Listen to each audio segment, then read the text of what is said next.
There is no real path other than the next step for you. No map can tell you where to go, as the map of life is ever changing. Do not be split as you face these decisions. The crossroads before which you stand does indeed hold a different future for you. But you may reach your destiny from all the different roads if you are sure and determined in your heart. And you may reach your doom if all you seek to do is avoid what you fear. Your destiny is not fixed, but with each step you take, you are surely walking towards it. Measure each step carefully, for only you are to blame where you end up. Those who have lost the way will never find it, but those who are lost in the way have already found it. A million more steps you have to take if you're counting miles.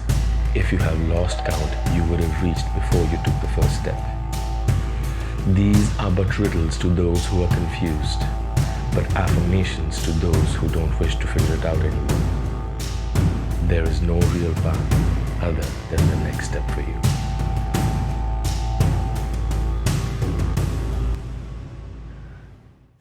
You know what this is?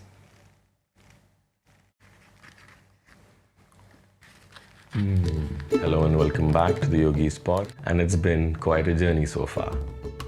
And at no point did I ever imagine that I would be sharing it like this. Anyway, let's get back into it. Now, as you already know, I got initiated in the Inner Engineering program with Sadhguru in January 2013. By December 2014, I had completed all advanced programs offered by the Isha Foundation, including the Hatha Yoga Teachers Training. After this, it was understood that I would become a full-time volunteer or a resident at the Isha Yoga Center in Coimbatore and go into training to become an inner engineering teacher. Now, just for the sake of comparison, the Hatha Yoga Teachers Training is for a definite period of 21 weeks. Most people who complete these 21 weeks are certified to teach at least a few of the practices, if not all the practices of Isha Hatha Yoga. But the Inner Engineering Teachers Training does not have a specific duration. There is no fixed time and there are no fixed set of parameters which you can fulfill and pass your training. This is because the process is subjective in nature. There is no list of requirements or check boxes if you can tick and say, now I'm ready to be a teacher.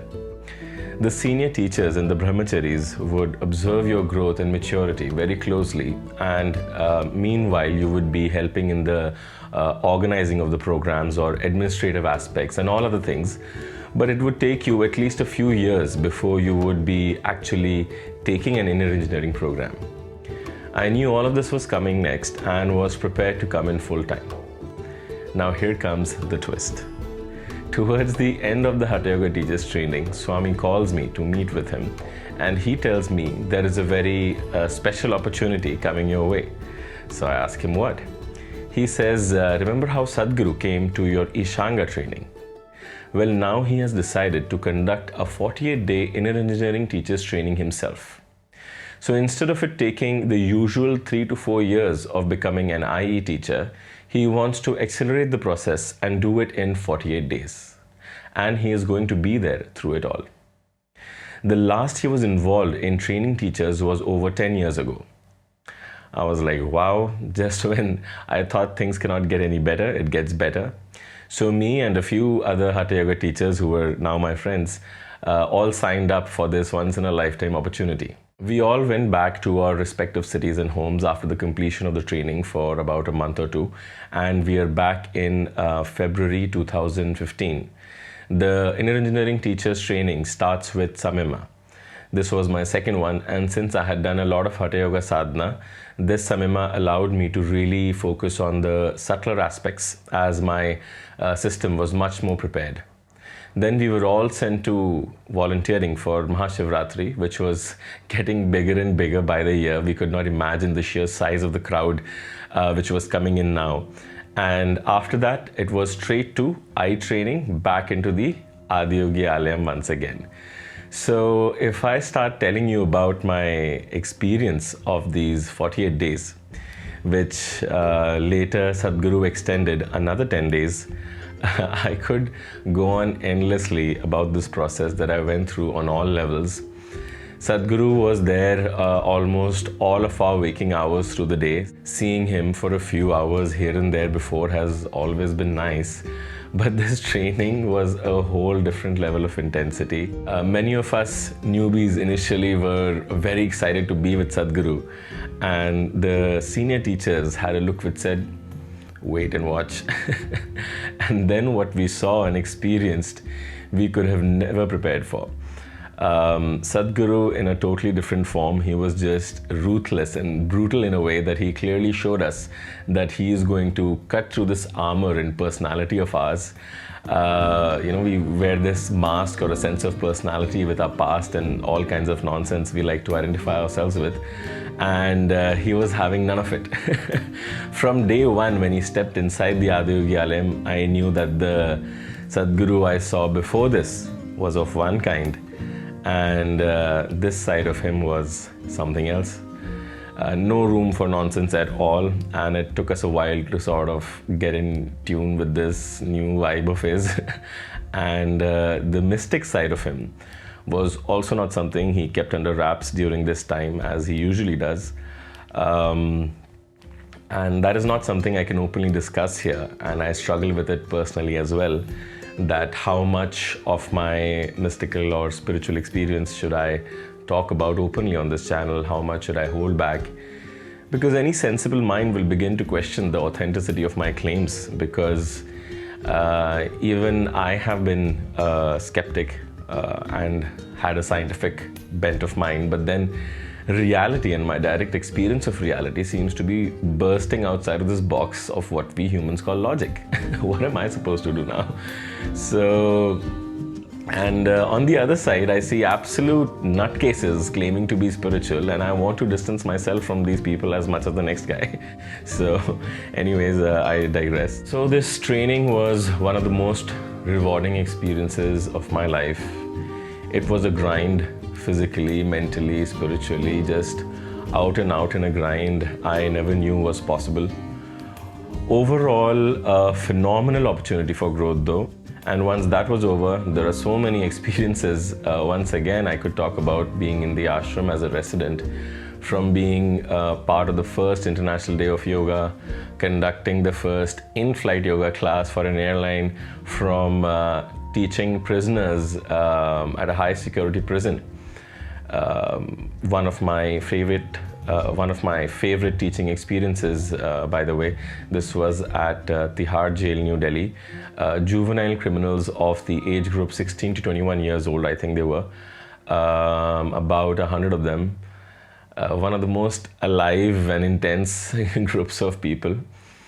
There was this old villager there who was also a convicted criminal, and he apparently killed somebody who killed his son. And so he was in for life, and he would take care of all these kids as his own.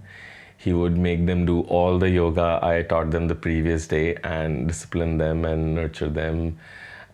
Tao, he was called, I don't know the English translation for it. But I am all for rehabilitation of this dark shadow of our society we call criminals, rather than to hang them or banish them. I don't know, that's just my opinion. I also did many classes for big corporations, and ironically it always feels more like I'm teaching prisoners in swanky offices than an actual prison.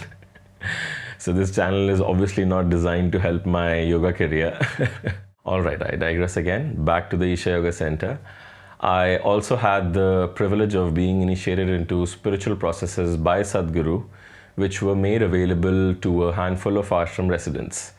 But I would like to highlight this one feature of living in a space like the ashram, that is, it is geared towards growth.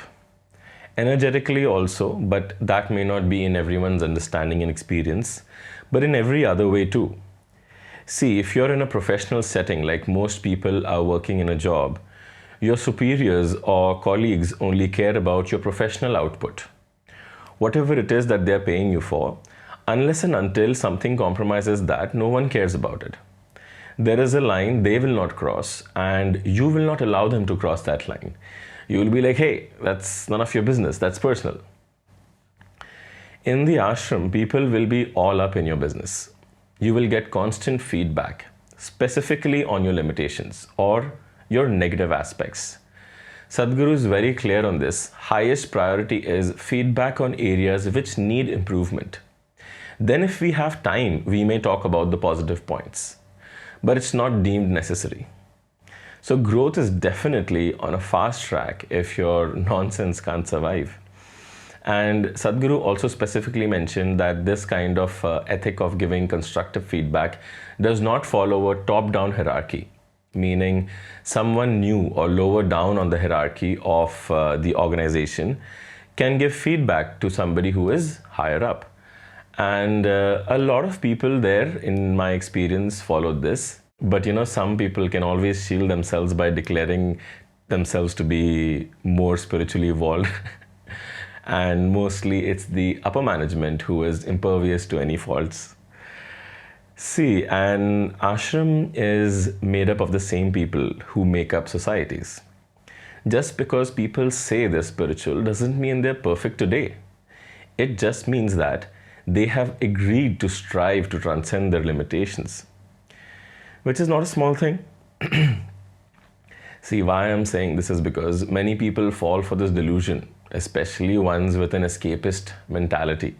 I receive messages from people all the time about this, that whenever something goes wrong with their life, their job, their relationships or whatever, I will leave everything and go to the ashram.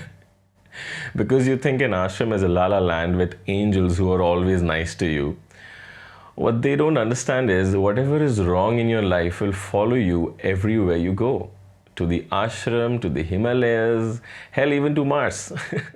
And in fact, when you have people with a very low tolerance for your bullshit, you will be called out on it, left, right, and center. So I would argue that there is more friction on all levels in the ashram between people as compared to outside. And this helps smoothen things out, it makes you more aerodynamic. So you still have to deal with all of that in the ashram as well. Having said that, I know what it means to give yourself completely for a greater cause. It's easier to die for a cause than to live for one. To live for one takes life, moment by moment.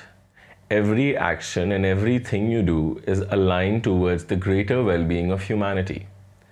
And to do all of this with your limitations, with all the aches and pains you carry as an unenlightened being. Because there is only one awakened one there, as far as I know at least. He does it easily, I get it. But the rest of the volunteers, oof, it's not easy at all.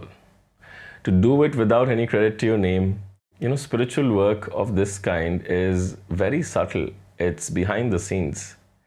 It's a thankless job on one side, but immensely and deeply fulfilling on the other.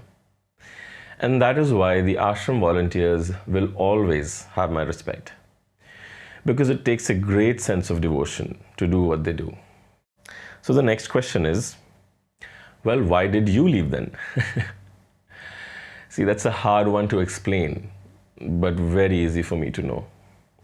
Fortunately or unfortunately, my calling is to walk on the far off-beaten path. And when I broke this news to Swami, he did not agree with my decision, but he had to accept it. And just because he's a brahmachari doesn't mean he does not have his human side. People think being heartless and unemotional is a weakness, when it's the exact opposite. And this is my life. I had given everything to this. Spirituality is what my heart beats for, and these monks were my pulse. And I will be forever grateful to them. So it was a difficult decision for me as well, but I knew it to be a necessary one. I had the burden of being the only one who knew that this is the right decision for me. Because people are people, and people talk, and they project. And that's their job. My job is to do what I think is right and follow my heart. Because I have to live with myself and my life. So I'm compelled to do what I think is worthwhile for me. See, people in the spiritual community like the glamour of leaving everything, their jobs and spouses, and becoming a monk, not realizing there is nothing glamorous about spirituality. It is more ordinary than ordinary. The magic exists in the absolute mundane. And this by no means is belittling monkhood or brahmacharya. They of all people know this. Furthermore, I realized my spiritual process is no longer geographically dependent. But I know the significance of being in a consecrated space. Believe me, I know. I've taken full advantage of that as well. Internally, the ashram helped me find my inner freedom. But externally, it was confining for me. So, off I went again. Quitting society and going to an ashram. Now quitting the ashram, where do I go? Is there no place for me? Well, the problem was never the society or the ashram. Somewhere I had this need for a sense of belonging. This need to fit in was my problem all along. And when I figured this out about myself, I realized I belong right where I am.